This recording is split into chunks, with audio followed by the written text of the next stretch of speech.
Hello everybody, this is Trevor. I'm doing this video for documentation purposes so people know what I did and or have a record of what has been done in case they run into a similar issue.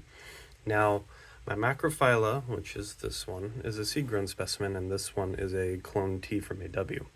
My seed-grown one was about the same size as this little Velosa here. As you can see, it's this tiny little green dot in there right now. That's because around half a year ago, a slug went in and chomped on it, and it chewed it up and down. Roots, stem, leaves, all that fun stuff was not in good condition. It's just a very sensitive little seedling. It did start to kind of bounce back and then started to have where it started slipping down again. I was worried what was going on, so I pulled it out over the weekend and checked it out. The stem and roots were basically rotted. Even though I had applied the hydrogen peroxide treatment, it seems some of it might have been infected further deep just because slug bite or whatever. I'm not quite sure.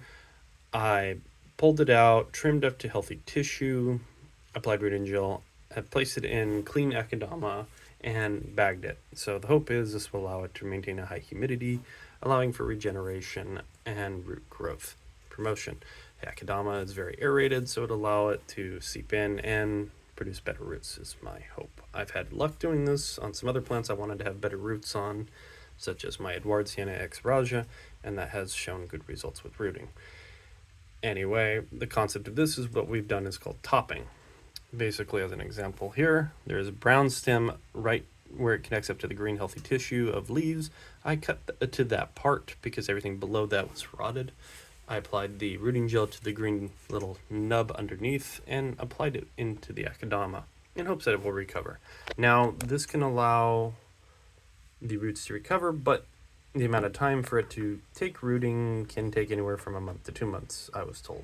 I've talked to a couple other people who've had to do this with their own macro or other such similar Nepenthes, and the hope is that it will recover. So far, it's been a few days. The plant I've inspected is still green. It hasn't died on me. I had a problem prior where I had a Velosa from BE where I snipped it and the whole plant turned black within 24 hours. So it's still alive.